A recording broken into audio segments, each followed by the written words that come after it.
In this episode of the Smart Community Podcast, I had a really fascinating conversation with Bruce Winzar, the Executive Director of Innovation and Digital Services and the Chief Information Officer responsible for information technology, architectures and applications, innovation and research at Bendigo Health. As part of our spotlight on the regions this month, I wanted to speak with Bruce specifically about his experiences fostering smart health initiatives in the Bendigo region of Victoria. In this episode, Bruce and I discussed how a visit to Amsterdam in 2007 sparked his interest in smart cities and the smart community concept, and why he believes it is so important for economic and community development in regional areas. Bruce explains the power of the strengths-based approach to smart communities in regional areas, which for Bendigo means a focus on smart health initiatives. He shares a bit about the projects he's currently working on, including the new Bendigo Hospital ICT and EPR project, with its focus on data and innovation via a startup centre. He tells us how having a mix of key players and regional champions is important for integration, as is creating an intentional ecosystem and environment of collaboration. We finish our chat talking about the emerging trend of refocusing on change management when building smart communities, and why glossing over the change management process in the past has been detrimental. A quick warning, there are a couple of audio glitches in this episode. However, I think you will find this conversation fascinating and enjoy the insights Bruce shares in smart regional health. As always, we hope you enjoy listening to this episode as much as we enjoyed making it. Welcome to the smart community, smart regions, smart towns and smart cities. It's where we live, work and play. With smart communities, the future starts today. Big data, smart mobility, emerging trends galore. The Smart Community Podcast is what you're looking for. Hello, Bruce. How are you today? I'm very well. I'm fresh and ready for our session, Zoe. Thank you. I'm excited. Let's jump straight in. And can you tell us about your background and what you're passionate about? Okay, well, I've been in the IT industry for a very long time. I graduated in 1976, so I've had about 43 years in ICT, and I've seen quite a bit of change. When I went through and did my computing science, information science degree, there was only 7 students in my year. And of course, today there's any number of students doing varying degrees in business or computing or associated disciplines. So I learnt on punch cards and paper tape, and the days of actually going into a computer centre with white lace-up like moccasins and a white dust coat, we've come a long way. Yeah, wow. So what are you passionate about? I think about change and the way that ICT can enable that change, and just trying to bring any of the industry sectors that I've worked in along that journey, and whether it be using digital theodolites in underground mining, whether it be mapping, using mobile applications in the early days, collection of data and then storing that data, and then obviously having access to the data. So I think my passion is really around the change management aspect of enabling our businesses to utilise ICT. So what sparked your interest in this kind of smart cities and community space? Well, I was very fortunate. I had a visit to Amsterdam back in about 2007. Check out their innovation centre, I guess, down their old precinct around the water and the wharves. And that had a walk-up innovation centre where anyone from the public could walk in and suggest ideas. And they had a team of what I'd call probably entrepreneurs sitting in the background, and they would assess these, and then they'd pick a project. And they were pretty out there projects, like having connected devices in parks where you could get to meet people, share experiences with your animals as you walk them around the park. It was a little bit way out for 2007. And, of course, how they were using innovation in the health sector, like smart digital coffee tables for the elderly, right through to, recent visits into Barcelona, how they leverage a lot of technology that not only is utilised for a specific purpose like maybe security, but it also then gives you an indication as to where all the uploads are on their public Wi-Fi network and where there's groups of people and where there's lots and lots of interest around their tourist settings. So it becomes a bit of a journey that, can we do that in our own city? Can we get smart around our transport? Can we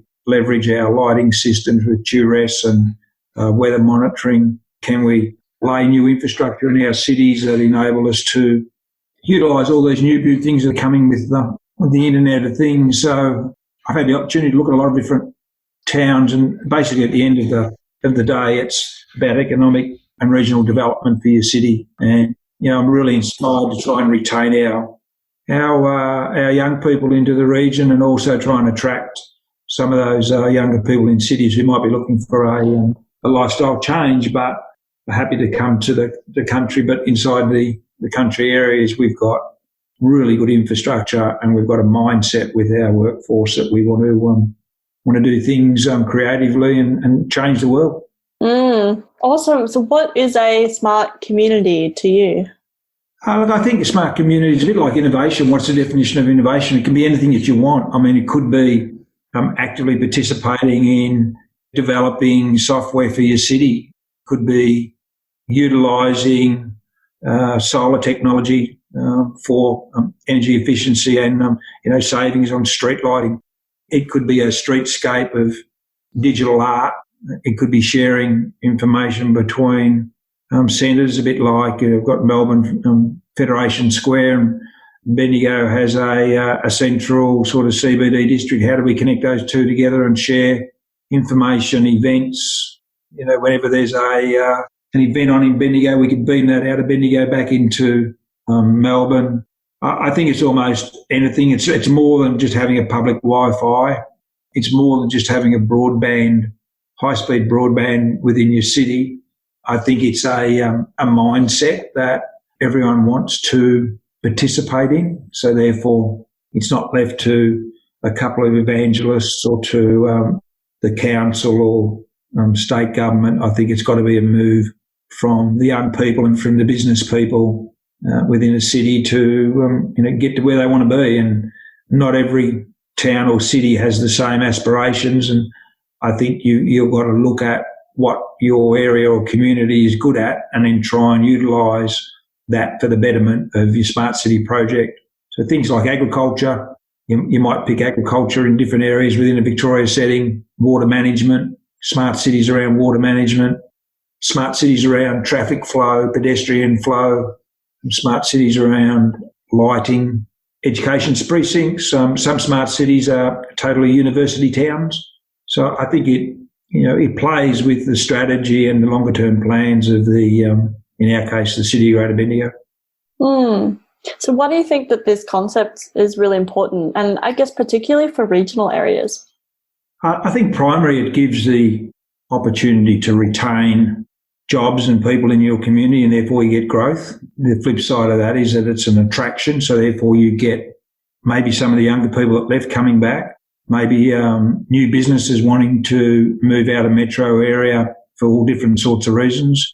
Maybe the young families coming back to the country, a lifestyle change, but they've got all the services and facilities to maintain their work profile and their career by working in a regional centre. So I think that's really important, the economic and regional development benefits that come from smart cities. And how do you think Australia is currently embracing this smart concept, maybe, smart regions concept?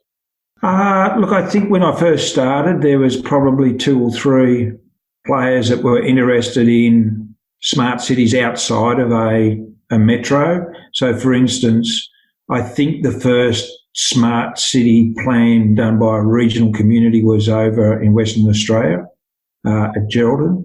And I know that both myself and a few other colleagues had worked very hard for Bendigo to be on the smart city sort of map strategy with IBM.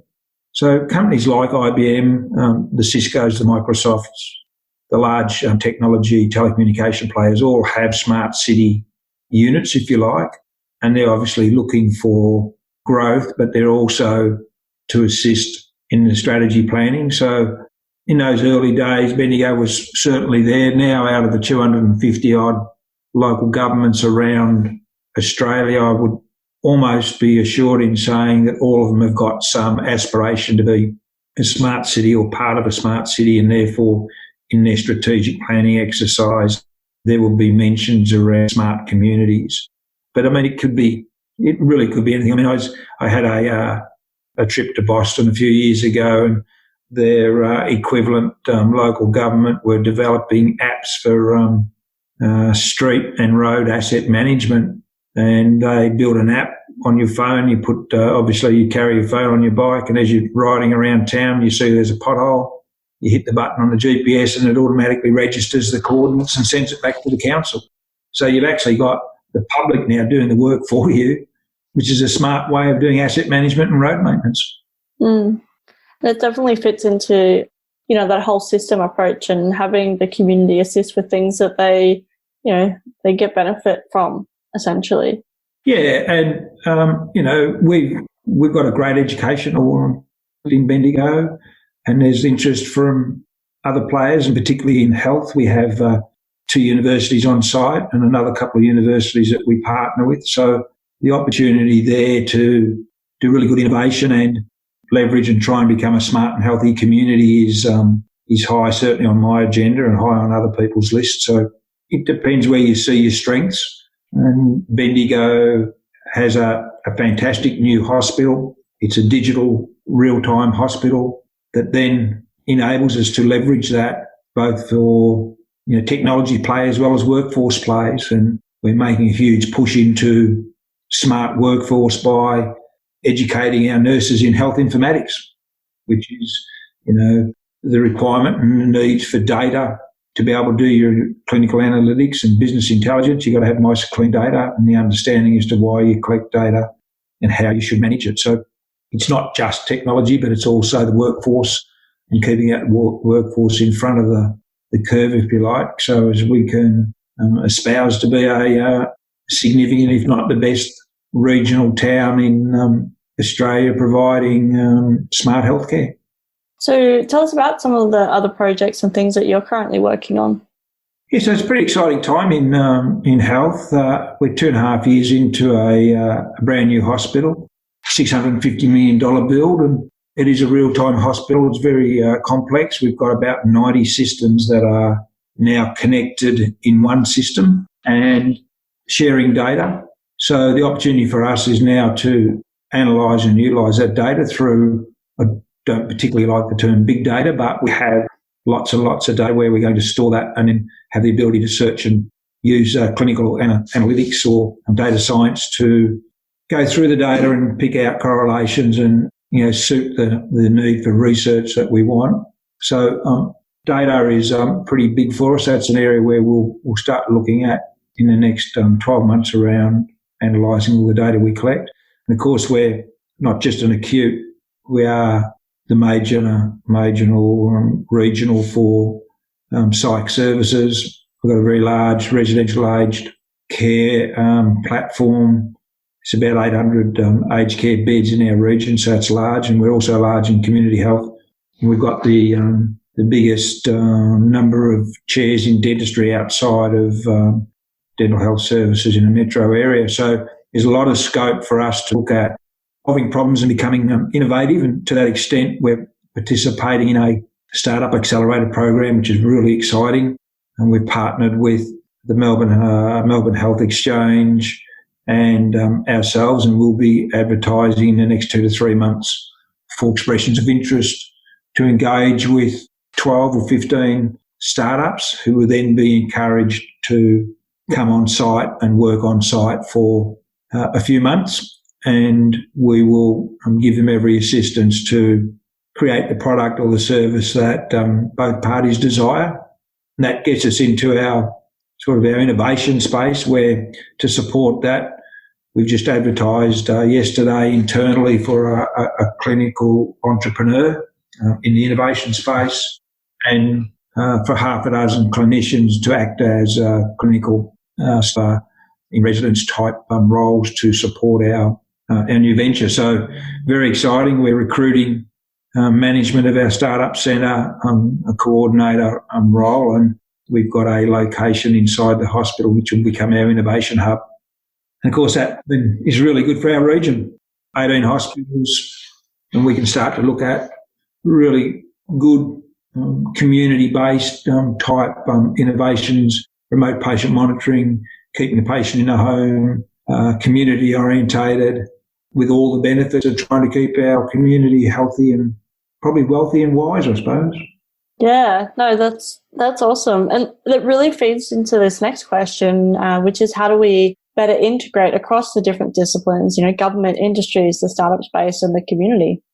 Yeah, look, we've had a couple of goes at this. Our current Mayor, Margot Rourke, and myself, probably 5 years ago, we followed a similar smart cities concept that was running around in Canada at the time, which was a readiness for each town within our region. There was 10 municipalities.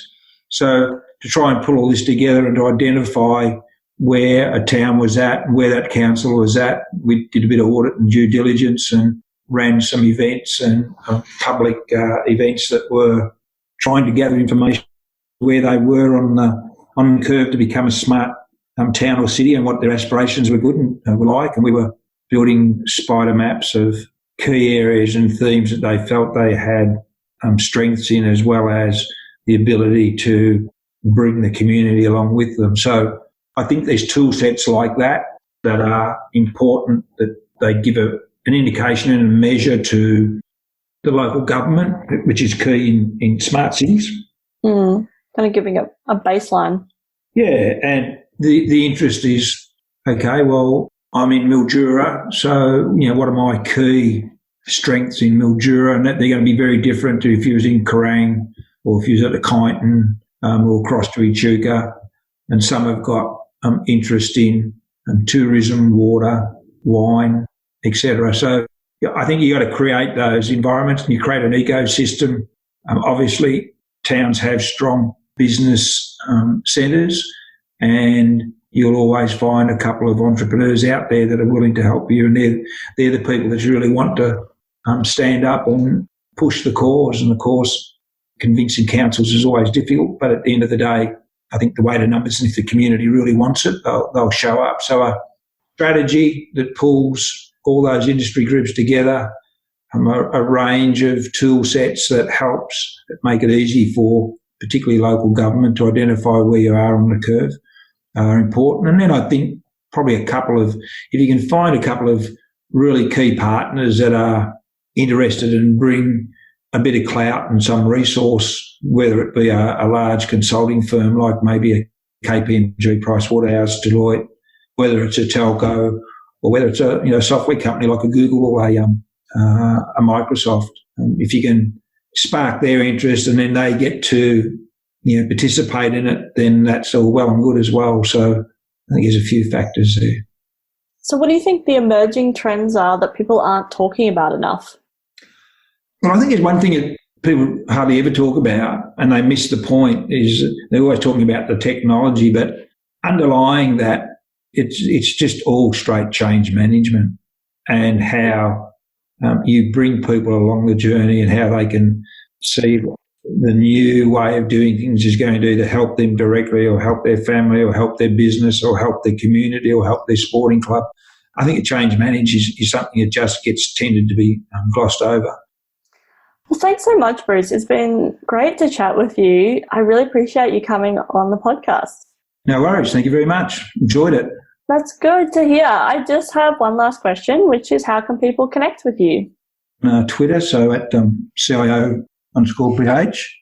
They can connect with me through the old way, email, bwinzar@bendigohealth.org.au. I don't have a Facebook page, so they can connect through our Bendigo Health Facebook page. But pretty much I always have an open door and I'm always keen to talk to anyone who's got a good idea. So it's pretty much rock up to the Bendigo Health, ask for me, and invariably I'll make some time or set aside some time to have a chat with you. Okay, we'll put that in the show notes and people might rock up at your doorstep and have a knock on the door. Yeah, excellent. All part of the new way of working as opposed to make an appointment and come back in 9 months' time.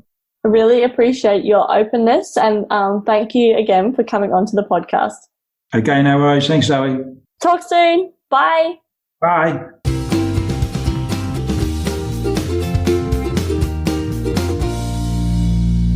Are you looking for an engaging speaker, MC or facilitator for your next big event? Then we've got you covered. Zoe is a go-to speaker, MC and conversation facilitator with a difference. She's a master at simplifying the complex and making connections you might never see. Book Zoe for your next event. Email hello@mysmart.community or head over to her speaker page, www.mysmart.community/speaking. Thanks so much for listening to the Smart Community Podcast. Show notes for this episode and all other episodes are available on our website, mysmart.community/podcast. If you have any questions for us or any of our guests, you can email hello@mysmart.community. You can also find us on the socials. We are on LinkedIn and Twitter @SmartComHQ. That's com with 2 M's. If you are enjoying the podcast, please hit subscribe so you never miss an episode. And we would love for you to leave us a rating and review at wherever you listen. This really helps us reach more ears and eyes, so thank you for your support. As always, we hope you enjoyed listening to this episode as much as we enjoyed making it.